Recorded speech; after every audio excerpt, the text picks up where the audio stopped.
Mr. Joseph Hines. My man. What's up? What's good, brother? We got the Mr. Atlanta Fashion, the seminar speaker. I like to say Black James Bond. Hey, I'll take it. How's it going, bro? It's going good, brother. It's good to see you, man. How you been? Can't complain, man. Just working, traveling, same old, same old. So, blessed, man. But blessed to be alive. So It's always great connecting with you. What are you working on now? What are you most excited about? Yeah. What are projects you're working on? Tell us about what your life looks like right now. Yeah, man. So I think the biggest thing currently I've been working on is continuing to grow, the men's community, the standard. That's probably been, I think, top of mind for both me and my business partner, and just continue to impact men and create a community where like-minded men can come to be able to grow, find brotherhood, and find other guys that can help them, improve in all areas of life. It's taken off. Yeah. I mean, I was at a party the other week, and there was a guy I met who was a part of the group, and he was telling me, I thought it was more like a local Atlanta community, and he was like, no, man, we got chapters in basically all cities around the nation. Yeah. Tell the audience, like, what exactly is the standard? What's this community about? How did it start? Tell us a little bit about it. Yeah, man. To start it off, I'll tell kind of how it started and what it is. So, basically, a lot of people don't know my background. I'm coming from, luxury menswear. And I got to a place to where, I have a lot of clients, and most of my clients are anywhere from C-suite executives to NBA athletes, entertainers, entrepreneurs, guys that are performing at a very, very high level. And what I started to notice, because I do a lot of one-on-one appointments, is we all were having the same conversation. And essentially what that conversation was, a lot of them, they felt like they got to the top of the mountain. And when they looked around, they were the only one there. And a lot of them, they would make the mistake of going back down the mountain and trying to pull back up other people. But they will pull back people who aren't climbers. And the issue is when you try to pull up someone who's not a climber, when they fall off the mountain, who are they going to grab? Right? They're going to grab you. So they were in this really weird position to where all of the people around them, a lot of them were backpacks, people who just wanted to be carried. And because they worked so much, they didn't have the time to try to figure out where other like-minded people like them were at, right? Because they're working. And it was in that issue or in that problem that, I started thinking to myself, like, wow, like, this is an issue. There needs to be a solution. It was also around that time where I met my business partner, also a friend, Hafiz. He's coming from, the YouTube background, built a subscribership of over 500,000 subscribers, specifically tailored towards helping men. And, me and him, we started having more of a conversation about it. And we were like, man, it'd be really cool if we could both be able to team up, especially with what he'd already been doing kind of in the community for men, and what I was doing more from the image side for men on the menswear aspect. And, from there, we teamed up, and we were to create, what we call the Standard, which is essentially a private group for high-performing men who want like-minded friends who are willing to help each other grow in all areas of life, not just, financially, but, physically, spiritually, emotionally, kind of this idea of holistic growth versus this Johnny Bravo principle that I think a lot of guys focus in on, where it's like they become good at one thing, but they completely forget the other thing. So, they become top heavy, and for a lot of guys, it's financially, right? They like make all the money, but then they forget leg day, which is like, bro, you still got to have, the spiritual, emotional, all these other sides to it to become a well-rounded man. And that's really our focus and what we hope to continue to support and bring out into the world. Love that. How did you and your business partner first connect? Man, we actually we connected at a restaurant, man. It was really weird how it worked out, because about a week before, I'd actually saw a podcast of his that was going viral. So I was already kind of aware of him, and he had got my Instagram from one of his friends just as a potential guy that he could maybe have on the pod for what I was doing at the in the menswear scene. And literally, I remember he came up to our table and was like, introduce himself, and I was like, man, it's actually crazy. I just watched your podcast maybe a week ago. And from there, we just stayed in contact, stayed friends, and, the rest is history. Was the lifestyle fashion brand the first brand that you had built, or were you already producing content prior to that? Yeah. So, I mean, man, I started producing content heavy my freshman year of college. So I've been doing lifestyle type content for over a decade now. More sports, basketball? No, menswear. Oh, okay. Yeah, a lot of people know. I mean, I've been in the menswear space a decade plus. So I started literally when I was like 18. And that's when I really started like posting on Instagram. You know, I even have some of my old posts. Like if you go back to the very, very bottom of my Instagram, like I still have a few of those posts there. Check those out. Yeah. So there's a touch. I've archived quite a few, but you know, those are definitely still there. But yeah, man, I started in college, man. So was that when your first job in menswear was? Yeah. So, you know, and I guess it's more important to kind of go into my story of how I even got into menswear, Sure. right? So, you know, my background was sports. You know, I thought I was going to be the next Kobe Bryant if you would have asked somebody. So I was the guy where like I would stay in the gym and I would literally try to make 1,000 shots. Not shoot 1,000 shots, make 1,000 shots. So, you know, that basketball build. Yeah, exactly, man. So, you know, that was kind of my sanctuary, man. And, you know, my junior year going into my senior year, I broke my arm twice in the same year, about 3 to 4 months apart from each other. And I'll never forget the second time I broke it, you know, my bone came out of my arm. And I remember my teammates like running out the gym, like freaking out. And you know, I'm walking to the nurse's office by myself. And I just remember that was one of the first times ever I thought about like not playing basketball anymore. Fast forward, I have surgery. I wake up from surgery and I realize I have no feeling at all in my left arm. Doctor tells me I have nerve damage. And the thing about nerve damage is they can't tell you if it's going to come back or when it's going to come back. It's just kind of like it either will or it might not. So, you know, that summer was really important for me because I had a lot of college camps signed up, and it was a very, very pivotal summer for me going into my senior year to have looks, but wasn't able to go, right? I had to heal my arm. So now I'm playing my senior season with literally one arm because I still hadn't gotten feeling back yet in my left arm. So now I'm having, you know, looks that are more like D3, NIA, D2. And I remember, you know, it was one particular day where I went to, you know, practice because usually I practice during my block schedule. I picked up the ball. And it was the first time basketball ever felt like work to me. And it was at that moment I was like, man, I don't even want to do this anymore. So, you know, I still had really good grades, luckily. And, you know, I had Hope Scholarship at the time. And I was still doing kind of college visits. So I happened to go to a college called Georgia Southern University to do a visit. And a guy by the name of Adam Hazlip, he came up to me while I was on the visit. And he said, hey, man, you know, we're having a program called Pathways to Success. You know, it's for incoming freshmen. We're only selecting 30. Would you be interested in applying? And I said, okay, sure. Right? I wasn't like the most involved guy. I wasn't like on student government. I wasn't on mock trial, but I had all this extra energy and I just didn't know where to place it. So I was like, forget it, I'll apply. So about, you know, a month goes by and I get an email saying I was accepted. And basically what they did is about a week before school started, they had all of us come to school early, and they paired us with mentors. And our mentors at the time were guys who were either getting their, you know, their master's degree, their doctoral degree, guys who had at least been on campus 4 years plus. And these were, you know, SGA presidents, homecoming kings. They had their older student org. So guys who were very seasoned on campus. And it was the first time I saw people that looked like me that were like choosing to dress up, right? Like they weren't like in trouble. Like it wasn't like they had a special presentation they had to do. They were just like actively choosing to dress up. And what was so pivotal is there was one day where they all went to our dining commons called Landrum. It was like maybe 7 or 8 of them, right? And they all walked in at one time, and it was like time stopped. You know, the lunch lady stopped serving chicken, the girls stopped talking to the table.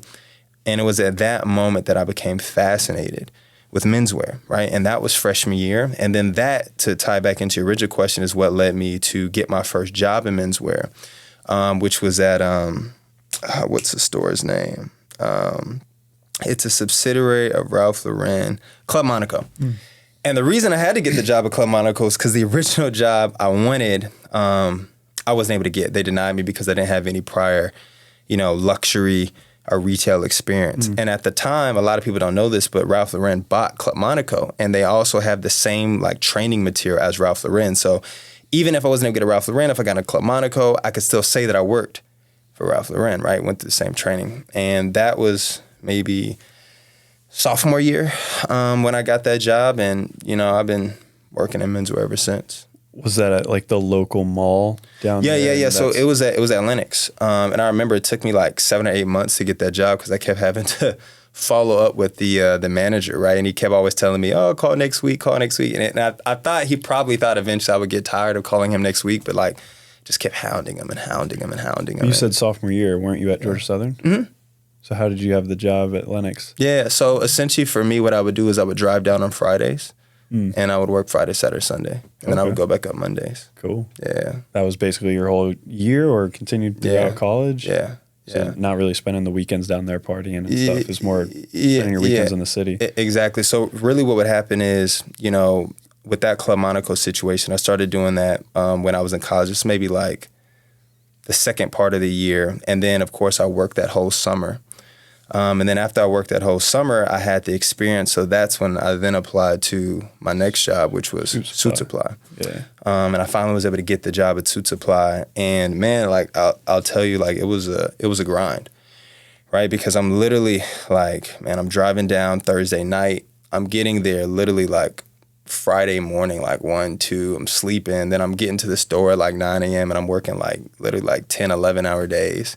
Friday, Saturday, Sunday. Then I'm driving back up to Statesboro, which is like a 3.5, 4-hour drive. I'm getting there late Sunday night, maybe like 10, 11 p.m. Then I'm having to study and then I'm having to do it all over again. So like I did that for a really long time. And, you know, lucky enough, I did well enough at the job that like my last semester, I was like, look, I need you guys to just let me have the last semester to where I don't have to do this because I need to like graduate. You know what I mean? So they let me not have to do it that last semester of my senior year. And then when I graduated, you know, it was back on the grind. That's awesome, man. Yeah, Suit Supply is one of the main, you know, signature suit spots in the city, right? Yeah. So why did you have that drive during college? Like, was there a need? Was there like, you could have worked other places, but obviously you were hungry for growth and making money and working, but. Yeah. I think it was a few things, right? Like, I think number one, when it comes to the making money, it wasn't as much that as much as it was, I just really liked it. Because there were other things that I could have did that would have made me more money, right? Yeah. Like I could have, coming out of college, I could have went into medical device sales. I could have went into pharmaceutical sales. Like there were other high-paying jobs I could have went into, but the way that I thought about it is, look, man, I'd rather spend the next 4 or 5 years trying to do something that I know I love, because at the end of the day, if it doesn't work out, I know the relationships that I will build from being at this type of space and at this type of company will be large enough to where if I want to make a pivot, it'll be very easy to do so. And I learned very early that, man, you can have the best resume in the world, but there's no better resume than personal relationship. That's one of the best places to build those relationships. Proximity is power. A speaker was sharing how he hired his cameraman because the cameraman would stay in a wealthy part of town and take pictures of exotic cars with the owner as they were getting out from valet or restaurants or shopping or whatever. And he would take a picture and say, hey, I just want to, you know, practice for my portfolio and for photography skills. And then he would say, hey, do you want the picture for free? And then he was like, yeah, I'll have it. He's like, cool, give me your email. And he's like, why would you be out here just taking pictures for free? He was like, little did I know, he's gathering all these wealthy people's emails. So he's got that whole contact list and Rolodex of wealthy people. And he was like, just because you understand where money is the type of rooms that you need to get in order to attract it. He was like, I want to hire you. So he ended up hiring him for a good job for photography. But it's that same concept of like, obviously as a young, hungry, ambitious college student, a lot of those affluent people that are going there to shop probably seeked you out, and definitely was probably an opportunity to build some of those relationships. One of them that we've talked about and know about, which is actually how we met through the Jenkins, right? So, yeah, absolutely. how did the guy seek you out in college? Like, what about you? Were you already into fashion and cared about your look, or why does this like prestigious group of people that are into fashion and stuff, why did they originally want to seek you out? Gotcha. And are you saying in terms of like with where I work at, or just the guys that would come into my college job? with that group? Oh, the guy that you at talking the about, food court who yeah. You're talking about Adam. Like why did he? So man, I don't know, because keep in mind that was while I was on my college visit. So that's like before I even got into college. Like I'm still a senior in high school at this point. So you know, I don't know what made him ask me specifically. I don't know if they were like, hey, you know, we need more applicants, you know, we need more guys in the applicant pool. But, you know, I just think it's one of those things, man. You know, at the time I was really confused at what I wanted to do next. I was praying a lot about it. And, you know, God has a funny way of answering your prayers. And I don't know, I just think it was one of those perfect storm moments. You know, I never asked him what made him, ask me in particular. But, I'm definitely glad that he did because it changed my whole trajectory. I always think about this idea that it doesn't matter the industry or profession that you're in. If you're top 1% or 0.01%, you'll find a way to build wealth and to separate yourself and build greatness in whatever field it is that you're in. It doesn't matter how on paper, how quote unquote lucrative it may seem. Like if you're one of the best, you could start a YouTube channel around gathering honeybees in a jar and it blows up and you build massive wealth. Or if you're a teacher, I'm not going to challenge like a lot of the controversy around that of like how much they should be paid and all that stuff. But it's like at the end of the day, like you could be a teacher and then build a brand around being a teacher, which there's teachers that do that and build huge YouTube channels and build a lot of wealth and success that way by just getting creative in the digital space and stuff. So I guess the question is, in so many people in retail, and then even specifically luxury retail and in fashion, or people that sell cars, or people that do some of these generic professions, what do you think separated you from transitioning and capitalizing on, all right, I have this passion, but now I'm going to monetize this into this huge empire and community of people that you're obviously building a lot of success and having a huge impact, more importantly, with now? Like, what do you think about you was the separator? I think the first thing is I understood what I was selling, right? And I think a lot of people, they go to work, they go to their job, and they don't actually understand what they're doing. And because they actually don't understand what they're doing, they aren't able to create passion or a unique selling proposition or an angle behind it. So, everyone that I went to work with, they were just selling clothes. And because they were just selling clothes, I mean, you're always going to be able to find someone else who can sell clothes. And obviously you're able to get a lot of people who are, competitors within the marketplace, if that's all you're selling. But what I started realizing is, man, I'm not selling clothes. I'm selling communication. I'm selling confidence. I'm selling... That's what I'm selling. So when I started talking to clients and developing a relationship, I wasn't talking clothes with them. I was talking, hey man, how do you want to communicate who you are when you go into the boardroom meeting? Who are you talking with? Who's going to be there? What's the point you want to get across? How do you want to feel in this meeting? It's golden. So clothes was like secondary. Like we talked about clothes last. I talked about more so them, who they were, what did they wanted to communicate, who they wanted to even see themselves being. That was the front end of the conversation. And then once I learned that, the clothes was just a cherry on top, because now I said, oh man, well, look, if you're a guy who's wanting to feel powerful in the boardroom meeting, you want to feel confident, but you don't want to necessarily feel like you're trying too hard, man, look, you need to go with this amazing shadow stripe navy blue suit. I think it's going to accomplish all of those things. It's going to be something that's sharp. It's going to be something that's versatile. And most importantly, it's going to be something that stands out, but it's not going to seem like you're yelling in the room, right? Like you're trying too hard to gain people's attention, but attention will be had for you, right? So now I'm able to make more sense of the purchase, but everyone else, they're going straight to the clothes because they didn't understand what it was they actually were selling. Oh, good. And I think that was the biggest difference between me and a lot of other people is, I'm creating a storyline that makes sense for the client and is specific for the client, where, most of the other people that were selling, they were simply just trying to sell the clothes.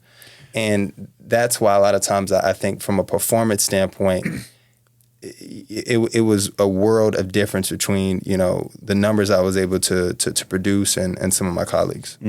We talk about this all the time. The Martin Luther King speech wasn't an I have a plan speech. It was an I have a dream speech. Yeah. And what he was able to do is figure out how to tap into the hearts and sell the vision of who they could become, not just talk about practically what a plan was that he was trying to sell. And it's the same concept for selling and in business. You have to sell the why. You have to sell the deeper motivation, the underlining motivation that you were able to tap into versus just clothing, but an experience. And it's also inspiring because it's like, that makes sense why you attracted to the opportunity to have this huge group and community, because a lot of people may think like, okay, fashion person, and then you just transition into this, or maybe it was lucky. It's like, no, it was manifested because you've been thinking about this, and this is how you saw it the whole entire time. Whereas some people just see, what is it, the acorn. There's the visionaries that see the acorn that turns into the tree, that turns into the forest, that turns into a whole community and a city. You had the depth of vision, Yeah, I mean, I think it's interesting too, because like a lot of people don't know this, man. Like even in college, right? Like I had a student org called Millionaire Mindset. And essentially all me and our mindset was we would have these meetings and we would literally like go over books, we would go over concepts, and it was literally a community where we would just like, we would help people. And then, you know, you fast forward a little bit. It's so funny. There's a podcast I have with my business partner Fees from, I think it's maybe 3 or 4 years back. And, you know, basically he had asked, he was like, man, where do you see yourself in 5 years from now? And this is prior to the Standard. And basically I said, man, look, you know, 5 years from now, I want to be in a position where I can help other people, you know, because it's one thing to have my own success, but I think it's another thing to create an environment where I can help other people have success, right? And that was 2 years prior before the Standard, you know, or a year prior before the Standard. So I think, to your point, vision is a really big thing. And then I think the other overarching point is, and we kind of talked about this at your event, is even the idea of like, what is your purpose and what is your gift? And I think a lot of people, they attach the purpose and the gift to a job, where the job just helps house the purpose and the gift, right? And I think for me, that's what I realized is like, look, man, you know, my purpose, my gift is communication. There's multiple vehicles that house it. And when you realize that, you know, the vehicles are just things that help house the gift, it allows for you to see a whole nother landscape in different ways that you're able to utilize it and deploy the things that, you know, God has placed you, the things that you're good at. Yeah, that's good. Basically, you're saying fashion is not your purpose. I think fashion is one of my purposes. Right. I think that it is an avenue that helps me deploy one of my purposes, which is communication, helping people better communicate who they are. More of a channel for your purpose. Yeah. But it's not the only thing. And I think it's good because, for instance, for a lot of people, like, for instance, they might think basketball is a purpose. And then let's say you stop playing basketball, then what do you do afterwards? Right. Is that the end of your purpose? Is that the only thing that you can do? Yeah. It might be one of the things you can do, but it's not the only thing you could do, right? And I always give the example of Michael Jordan, like, okay, what's Michael Jordan's purpose? Was it basketball? I say no, because if he was born in 1000 BC, Michael Jordan's not playing basketball. So then you may ask, okay, what's his purpose? What's his gift? Right? I say it's his competitive nature. Basketball just helps him house it. And there's different vehicles that he's able to do that can help deploy that. Basketball being one of them, business being the other, maybe golf being another, right? So that's kind of always how I've, I guess, looked at it and kind of has been my mindset when it comes to kind of that conversation and topic. How many cities in the nation, or even if it's in other spots, places in the world, has the Standard reached, and what does like the structure of the organization look like as far as leadership? Is it just you and your business partner? Yeah. How's everything ran? Yeah, man. So we're in 12 different cities. You know, at one point, man, we were even internationally, right? We were getting a lot of guys from like Nigeria, Canada, London, and we stopped taking guys in those other cities just because what we started realizing is because those cities are so far away, it's hard to really give them the same standard experience that guys in the States have, right? It just started becoming a little bit more difficult, and we didn't want a guy joining in London that couldn't have the same experience as a guy joining in, let's say, a Dallas or Atlanta or Houston, et cetera. But yeah, we're in 12 different cities. Essentially, in each city, we have what's called a liaison. That's somebody who's been in the Standard already for at least 1.5 years, 2+ years. And their whole job is to be a resource for new members that are incoming in that city. So, you know, for instance, let's say, you know, you join in Dallas, you have your own personal liaison that's in Dallas. And the first thing he's going to ask you is, hey, man, what's one connection you feel like you need or one thing that you need help with that would help you get to the next level? So, for instance, if you, let's say you're a real estate investor and you really need a new loan officer. Well, perfect. I actually know John. He's a loan officer. Let me actually do a 3-way text with you and him right now. He's also in the Dallas area. Let me get you guys connected. So right when you join the organization, you know, you're already getting connected with like-minded guys, like-minded men that you can off the bat be able to connect with. Also, we have 2 to 3 events per month that we do in every single city we operate in. All the events are generally uploaded about a month in advance on our community platform and our calendar tab. And again, your liaison is usually the point of contact that's going to be letting you know, just reminding you of when the events are. So that's kind of like from a 1,000-foot, viewpoint, kind of how it's ran and how we kind of disseminate it between the regions to make sure that guys always have a point of contact. Guys are getting connected, and most importantly, we're able to run events at scale in different cities. With you using your gift in the Standard, what would you say some of the guys have received most from your gift? Yeah. Man, it's funny. You know, there's a lot of before and afters we have, man. It's amazing because we're at the point now, I mean, we're getting into year 3, almost 4, and I'm literally seeing some of these guys like evolve right in front of my eyes, which has been really cool. So I think from the first thing is obviously from a fashion standpoint, right? You know, you're having guys that came in, you know, kind of with no identity at all when it comes to fashion or dress. And now, man, like, you know, they're going out and like, they're like the best dressed guys in their city, right? Or the best dressed guys in their friendship circle. So to see that, to see the confidence they have, you know, the way that they move, the way that, even now, you know, even the way that they make content for their own social medias and for their own brands has been, I think, really, really amazing to see. Probably help them build confidence even for dating and refining relationships. Yeah. Which is huge. I think dating, you know, posture, the way that they hold themselves, their understanding of how to communicate who they are. I think all of those are things that I think I've been able to see with some of the guys just by being able to help them from kind of the fashion tip and even from like a mindset tip, which is just, I mean, it's just been cool to see, right? Because you have a lot of time. We're going on 3 years with these guys, and we've been working with them to really be able to see, okay, they started here with us, but man, now they're here.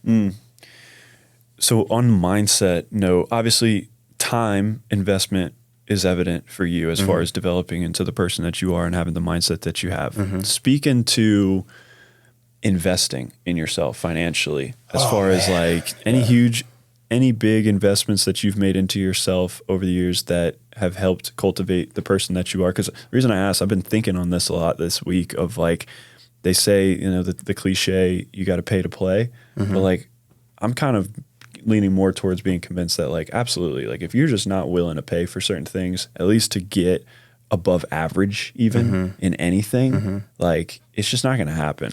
Yeah, man. Man, I could talk about this all day. First, I think what people have to realize is there's multiple forms of payment. Money obviously is going to be the most direct form of payment, but time is a form of payment. Effort is a form of payment. Sacrifice is a form of payment. Value. All of these are different forms of payment. And depending upon where you're at, some are going to be larger. So if you're not making the money payment, right, which gives you, I think, sometimes the most direct access, you're going to have an even higher effort, time, and sacrifice payment that you're going to have to put in if you don't want to shell out the money. But at the end of the day, you're going to have to pay something. So I think for me, I've had different periods of life, man. I think the first half of my life, I was blessed because I didn't have to necessarily pay money for certain relationships, but I paid a hell of a lot in time, you know, in effort and sacrifice, etc. So I think of my first couple of mentors, right? Like I had to go out and search for these mentors. And after I got their number, I had to call them multiple times. They stood me up multiple times. I could never take it personally because at the end of the day, they were able to provide more value than I could provide in that situation. So all I could do was try to be as much of a help as I could, right? But I had to pay time for those relationships because at that point, I didn't have enough money to pay for some of these relationships, right? And that's one form of payment. When it comes into menswear, man, a lot of people don't know. And I always tell people, like, I spent 6 figures in clothing before I made 6 figures. And the lesson in that is not that you should just be buying clothes, right? But the lesson I say in that is part of the reason that I started doing that is because I wanted to be able to wear every single thing that I was selling my client to be able to personally be able to tell them, like, oh, no, this is how this wears. Okay, no, in 3-4 months, this is what it's going to feel like. I wanted to be able to try different styles. So I knew, like, okay, hey, man, if you're looking to have more of a casual style, maybe something on the plane where you don't want to be in a suit, hey, here's what you need to wear. I've already worn it. So there was such a high level investment for me in all these different styles, which then translated back in my ability to even speak to it and sell to it because I had personally invested in it. Right, I personally invested in my field and invested in all these different types of fabrics and understood how these fabrics like felt. Right, I was the guy literally, like I was testing styles as I was going to school. Right, because now I have all these clothes, I'm wearing it in class. So like I know the response I'm going to get if I wear something at a lecture versus if I wear it at a house party or if I wear it at an event or if I wear it at a club. Like, so now I'm even learning, okay, like different types of clothes for different type of environments, right? And then, you know, The last type of investment to me, obviously, is money, right? So, like, I recently invested $10,000 into a coach, right? And part of the reason people might be like, man, why would you invest so much in a coach? But the reality is, for me, what I realize is the payment gives you permission. The payment gives you permission. So you might be like, what does that mean? Well, how can you charge $10,000 for, for coaching, or $15,000 or $20,000 for coaching if you haven't been willing to pay that yourself? So there's also now, I think, a level of congruency it gives yourself, right? When you're even speaking to clients because you've done it yourself. 100%. Yeah, you can't close if you're not closed yourself, or you haven't closed yourself. The average, let's say, student loan debt or student college investment is around, let's say, I don't know, $40,000, with the expectation of an ROI of about $80,000 to $120,000 a year in compensation. And then you got a bunch of entrepreneurs that they haven't went to college or invested more than $5,000, $10,000 in themselves, and are expecting to make $1 million a year. It's like, make that math make sense. You know what I mean? So it's not. Investing in yourself is huge, and for all the different reasons, for sure. Did you already have a big brand before you started building Standard, or what was your brand like around that point? I mean, I guess it depends, right? So, like, when we first started the Standard, I may have been at like 30,000 followers, if that, maybe 28,000, like something around there. So I mean, not huge, but it's funny because I always tell people, my brand went from 30,000 to 100,000 in like 4 months, right? And what I learned from that is a lot of times we think that the effort that we've done the past 3 years, the past 4 years, the past 5 years, the past 6 years, right? We think that it's not building us toward anything. We think that it's not moving us toward anything. But we don't realize that all that effort that we're putting in is accumulating. Mm-hmm. And at one point, when it accumulates enough, you're going to have massive and quick growth. But you have to be consistent, and you have to be persistent long enough, right, to be able to get to that point. So I always say, like, yes, success loves speed, but it also loves endurance. So you have to be able to endure long enough to even be able to get to that point, because, I remember I used to be thinking, like, man, like, all this content I'm making, the quality of content, how is it that, like, my page is not growing fast? I used to be so frustrated, right? And I was wanting to quit and just wanting to stop. Like, maybe I shouldn't do this. But, seeing, it being able to grow in such a short amount of time, it really showed me, like, wow, what would have happened if I would have stopped? Or what would have happened if I would have, given up? Why did you have the motivation, or how did you find the motivation to continue when you felt like at certain points you're like, man, I'm putting way too much time, energy, and value into this and not getting the return? I had to start looking at different metrics. So, what I started looking at is like, hey, man, you know what? Stop worrying about the impressions and worry more about the impact. Because at the end of the day, I might not be getting all the impressions I want, but what I do know is happening is that there are people that are coming up to me like, man, look, I really appreciate that post you put up the other day. That really inspired me.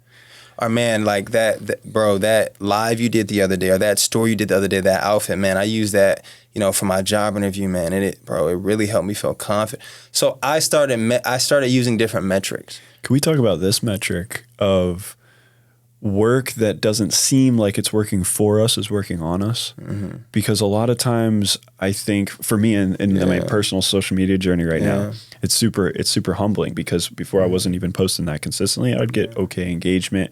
I'm just basically starting out some of my brands on social and like taking it more seriously. And the traction is like going down as I'm posting every day. I got an editor and stuff, and I'm like, dang. And I had those same reactions sometimes where I'm like, people aren't watching this. Because if they were, like, the value that I'm sharing, like, they're going to get something from it.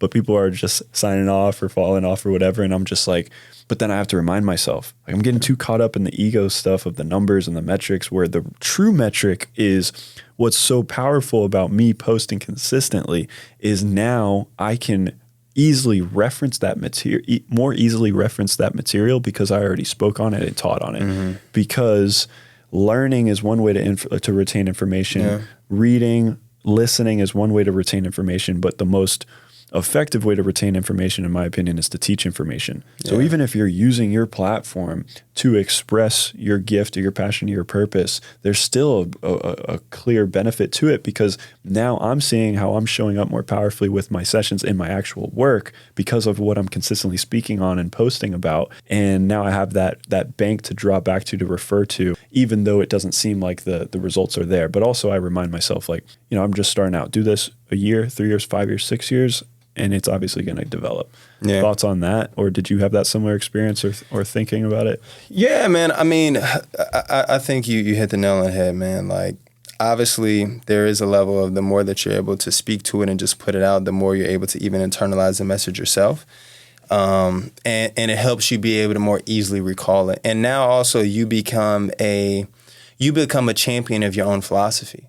Because now when you tell people to be consistent, or you tell people don't worry, like, people always look to you to be the excuse for their way out of why not to do it, right? So if you tell someone, hey, you need to be consistent, they're like, well, you're not, you don't, instead of just looking at the advice, they try to look at the way out, right? But now they're able to look at you and they're like, well, dang, okay, I see Gabe, he's been. So I agree, man. And again, I just think a lot of life is putting things into perspective.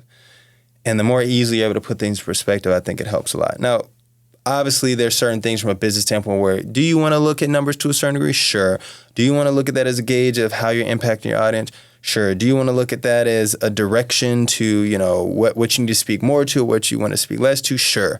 But a lot of times, I think people are looking to that way too early when they haven't even given themselves enough volume to really even be able to give themselves an accurate sample size of where to go.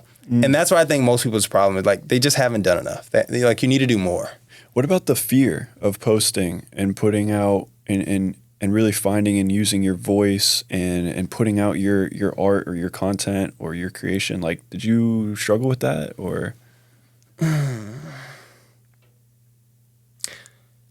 be honest, man, no. I never really felt. I never really, I think, had that fear. I don't think I ever had kind of like a fear of what other people may think, man. I don't know. I don't know why, but I just kind of did it, man. I really liked it. And I don't know if I was just doing it for me or because I just wanted to do it, but I didn't necessarily view that as much of a issue for me. What about even the transition from or if there was the transition, or if this was just always your brand, but I'm assuming there was a transition from fashion to more personal mastery incorporated with fashion and speaking on mindset and things like that. Yeah. So, I mean, so here's the thing for me, right? Like, I've always been speaking and doing like personal, man. Like, I've been doing that since I was 18. Other people didn't know about it.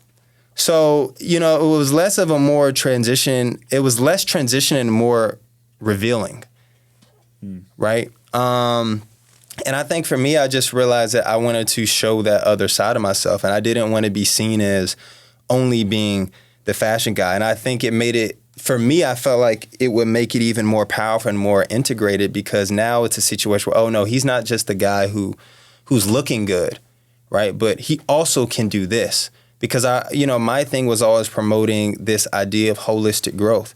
So I wanted to show that. I wanted to show that, hey, you can be the speaking guy, the personal mastery guy, but it doesn't necessarily mean that you can't be these other things, right? Like, you can be all of these things. You know what I mean? So that's, I think, what was kind of important for me. And even now, as I continue to brand myself and continue to do more things, I'm still trying to figure out interesting ways to still do the speaking content while also still showing the lifestyle side of things when it comes to, fashion, etc. Couple years from now, where do you see your brand evolving to, and where do you see projects like Standard or any other big projects you're working on evolve to? Yeah, man. I mean, I see us being in more cities. I see us having, 5,000 plus members. Like, if I'm thinking like long term, I think for me, I see myself doing a lot more speaking engagements. So I see a lot more speaking from the stage for me. At least, I would say 8 to 10 times a year. I can see that for myself. And just continuing to do what I'm doing now, but on a larger level. On the fashion side and the client side, I still see myself being in a position to where I'm taking clients, but more on just on a private basis. And Now what I'm doing for a lot of clients is just curating collections for them. So it's no longer like, hey, I just want a suit, but hey, man, look, I'm going to do your whole spring, summer wardrobe, and we're going to curate that for you. Or, hey, man, I'm going to do your whole fall, winter wardrobe. Here's what it's going to look like. Here's what it's going to communicate. How did you, I know we talked about building relationships and contacts earlier from one of your first jobs, but how did you build some of these relationships to where now you can have these high-end clients that can afford luxury wear in that way? And how strategic was it for you? Yeah, I mean, I think a lot of it's just being in proximity, man. One of my clients, he always told me, he was like, Joseph, building business is about playing in traffic, because if you play in traffic long enough, you have the right type of accidents. And I think that's so true. I think when it comes to proximity and building clientele that can afford the price point you need to offer, you need to understand where these people hang out at, where they visit. And for me, it was really about, hey, let me not just even try to sell to a client. Let me become the client. So let me be the guy that also visits these spots. Let me be the guy that understands why, you want to purchase $1,000, $2,000, $3,000 item, right? Like, so I started doing those things so I could get in the mindset of that exact client. And then when it comes to the clients I had, I loved what I did. I really cared about the clients, and I just tried to give the best services possible. And I view my clients as friends. So one of your strategies was probably being intentional about the atmosphere and environment you'd put yourself in, regardless of the cost or investment that it required. Absolutely. I always talk about that concept of all the abundance that God wants for us is on the other side of being obedient and stepping into the divine inspirations of our soul. And which means, and all the abundance that God wants for us is on the other side of us elevating on that frequency to be able to attract everything that he wants for us. So whatever cost or investment it costs, it doesn't matter. Pay the price to elevate to that necessary frequency to be able to attract what you want.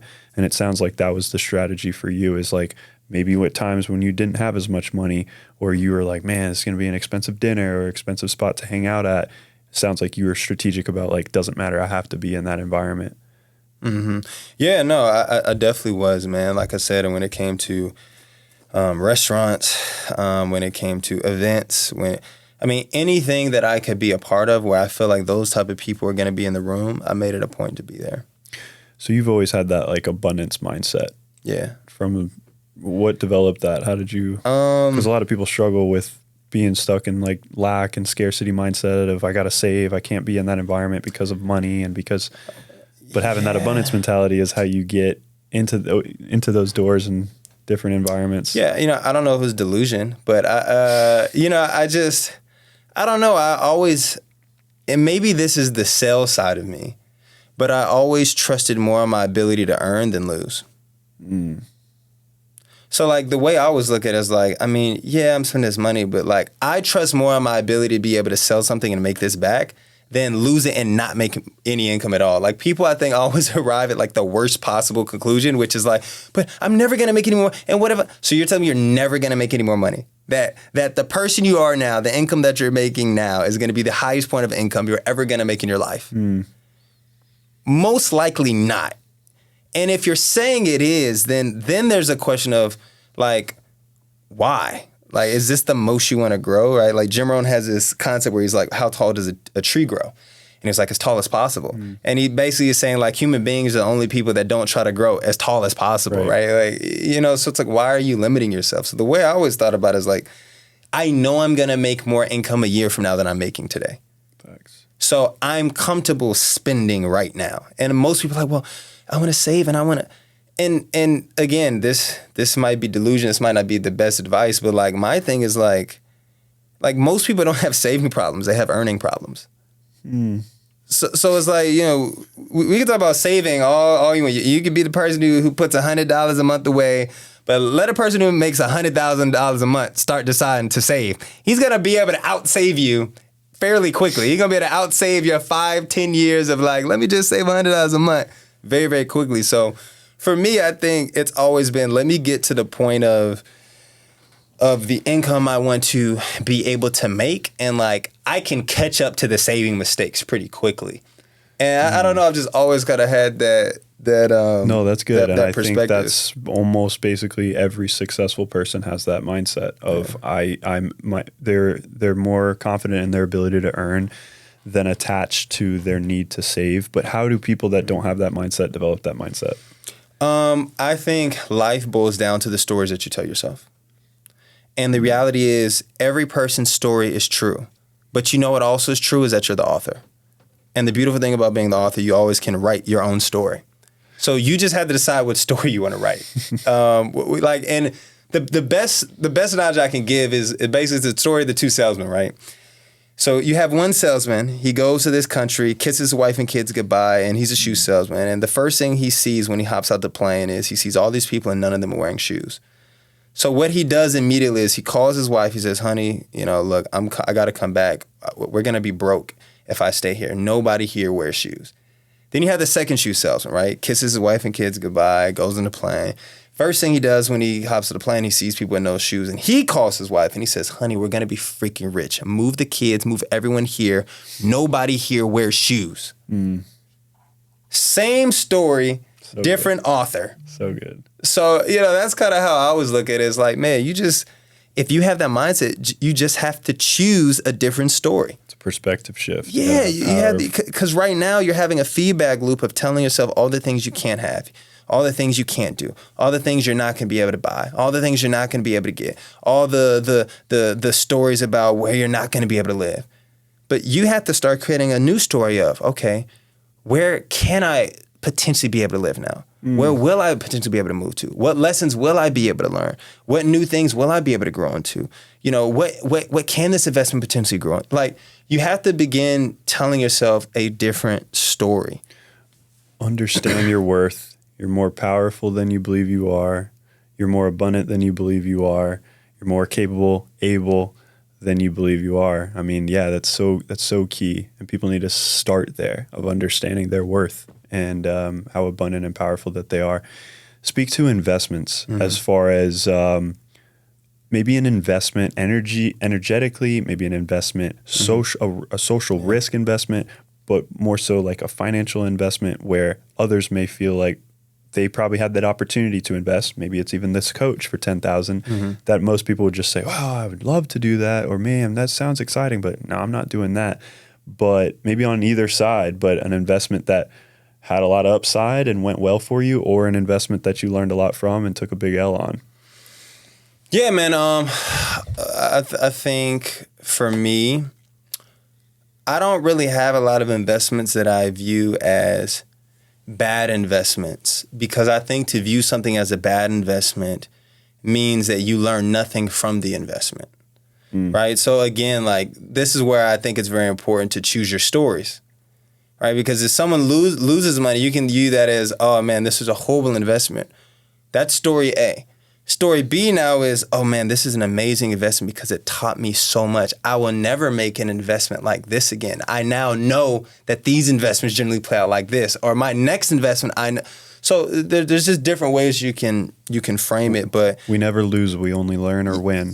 Exactly, man. Like I recently made a real estate investment with one of my buddies, and it was funny because it was supposed to be like 5 or 6 of us, and there were 2 or 3 guys that like dropped out from this investment. Right, because they were nervous, or the money was tight at the time. But like, again, that investment has been performing amazing. And at the time, I had a lot of different things I can invest in, and it wasn't like the most convenient. That's another thing. Sometimes it's never going to be the most convenient time, right? Like usually never. Yeah. And I remember kind of having that conversation, like, man, do I really want to put all this money? It's not the most convenient. I kind of wanted to wait. And I said, you know what, bro? You've been telling yourself that you want to do a real estate investment this year. The opportunity has presented itself. Worst case scenario, even if this blows up, at least now I know, and I've gotten my skin in the game. At least I have my feet wet. But I never will know if I never make the investment. And then again, I had to think to myself, Joseph, is this the most amount of money you're going to make?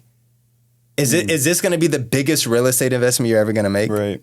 Probably not. So it's best to make it at this level now, so you can learn. Then before you get even more money, now you're making it at a different level. Now you have no experience whatsoever in any real estate investment. So I love the perspective and the keyword convenience, because we can all evaluate our goals for 2024 and think, all right, I'm going to get that six pack.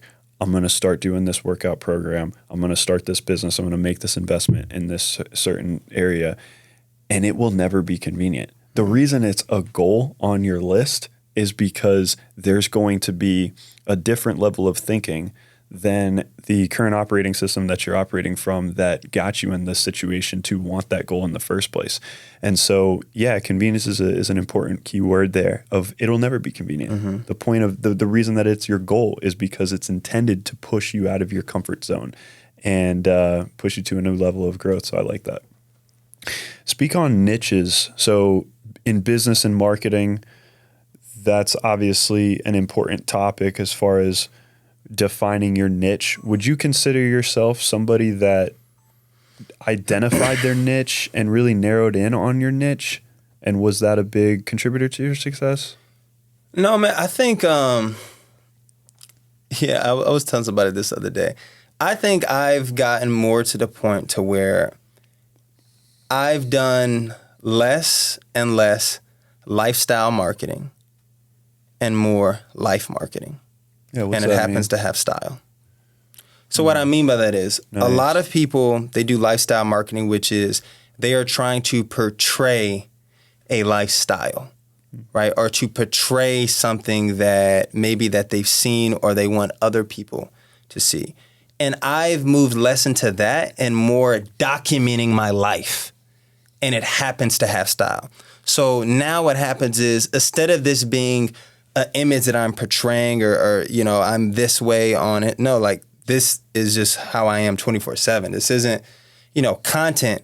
This is just me documenting. And I think that's been amazing because again, it's put me in a position where it's less about me trying to sell a client and it's become more about me becoming the client and now naturally attracting them as friends because I'm also that person. And that's probably been the biggest, I think, shift for me. So again, it's become less more about getting in a niche and more about becoming a lighthouse for people that like the same things I like and are the same type of people I am.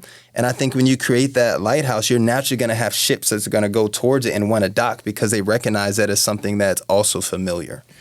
Would you say investing in building your brand was one of, if not the most valuable investments as far as an ROI in relationships, opportunity, skills built, exposure, all the above? It was the best investment. And at the time, everyone thought I was crazy. Because a lot of people don't know, you got to think 10 years ago, Instagram was still really, really fresh. There weren't it wasn't like what it is now where you see guys taking pictures, dressing up. That was still kind of seen as little slightly metro, what's going on? It wasn't that formal. Yeah, it wasn't that cool. People didn't get it.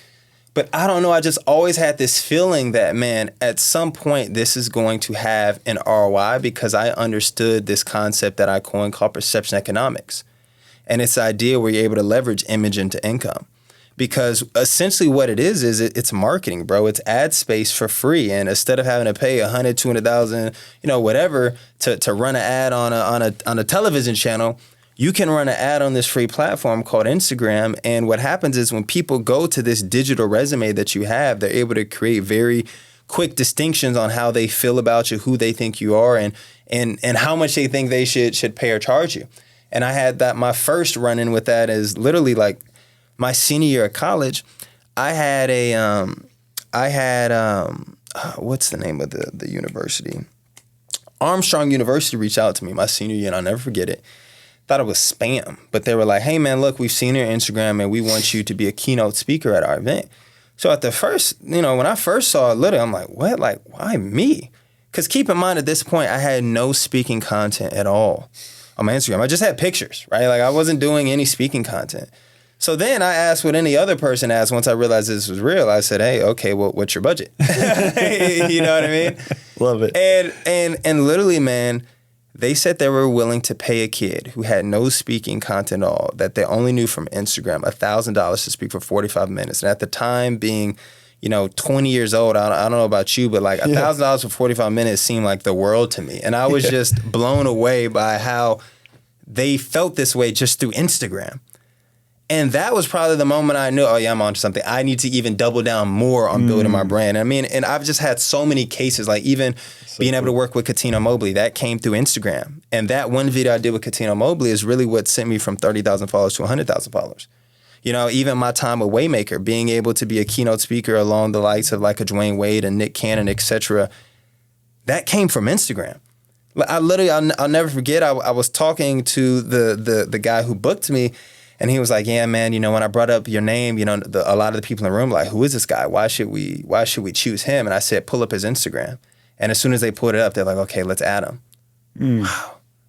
Through Instagram, man, through branding, So it's like, these are little things that I don't think people realize, like who's watching you and how impactful the branding is. They're modern day life resumes. Yeah. It's like, that's how you evaluate who's doing what moves they're making, who they are. So you talk about your gift being communication, and one of the channels or vehicles for communication is obviously fashion. Speak to verbal communication and articulation. You articulate yourself very well as well.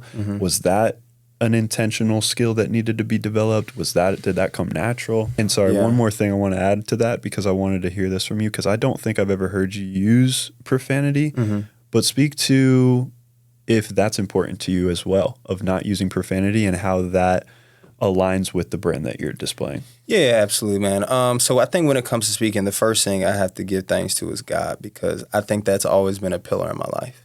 So although there's certain things that I think I've done to help hone it, I think at the core of it, that's God. So I think I have to start there.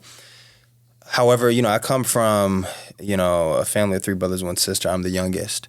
So if you didn't speak, no one heard you. So there's also a level where even with how I grew up, it was a requirement to be able to speak. I remember, even the kindergarten, middle school I went to, like we would have show and tell, right? For people who don't know that, like you literally had to show up, do show and tell, and speak in front of the classroom. We would have multiple show and tells. I remember, game night with the family. So, and even too, most of my brothers are older than me. So even when I was out with my brothers, I'm speaking to adults as a kid. So I always had to learn how to speak. And I think the last thing is, around 16, 17, I really got into personal development and speakers. And one of my favorite speakers of all time is Jim Rohn. And one of the things I love about Jim Rohn is his ability to tell stories. Same thing even with Jesus. Jesus spoke in parables, right? And what I learned is you never make a point without telling a story, and you never tell a story without making a point. So one of the things when it comes to communication for me is I always try to have stories and take inventory of my life, so I am able to give stories that can relate to people, because I think it does one or two things. The first thing is it makes you unique, and it makes you a person where other people can't duplicate you, because it's your story. Right? It's not something that you heard. No, like it's your story. And the beautiful thing about your story is most people share similar stories. Right? Like pain, sorrow, it's not exclusively reserved just for you. Other people have probably went through similar things. And that's where the second important part of it is, it allows you to deliver the point. Because now if people can relate with you, right, now they can receive from you. And if they can receive from you, they can grow through the message that you're trying to, tell them. So I think that was really important. And then I think when it comes to profanity, I mean, yeah, man, I think at the end of the day, and you probably realize this, is the thing about social media is a lot of people who view you on social media, including children. And I think there's a responsibility when you have a larger platform to be mindful of that. Because I know for me, like, when I have my kids, I don't want my 4-year-old or my 5-year-old cussing. Especially if they don't have, they haven't developed even enough skill sets mentally to even be able to dive into what that means, what these words mean, the feeling and energy attached to certain words. Like, I'm always very mindful of that with my platform, because I understand that, like, there's younger kids that also look at my content. And I'm still working on that. But what's helped me is realizing that cuss words are just filler words. for a more intelligent word that should be used in the place of that filler word. Yeah. So it's really just an excuse for bad language. But when it comes to your brand, yeah, because that's why I asked. I don't think I've ever not only seen you post profanity or speak on profanity, but even in our personal interactions, I don't think I've ever heard you use profanity.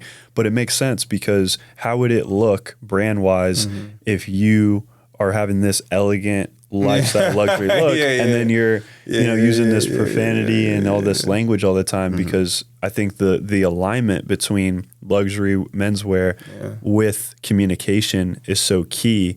So yeah, I think that's cool. As far as resistance have you gotten any resistance for building your brand or your mission, or people trying to bring you down in relation to your purpose and this mission you're on?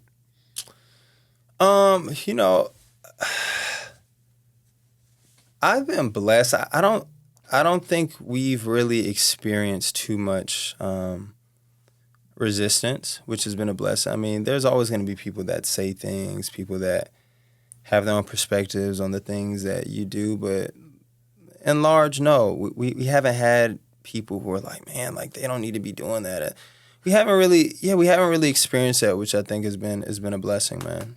And even if we do, it's a part of life. And the positive so outweighs the negative that it's probably even hard to see. Relationships, romantic relationships. What's your stance on that? How do you view romantic relationships? Do you want to be married? Obviously, as building this brand, good-looking guy, into fashion and everything. Obviously, that's probably on your mind. What's your view on that?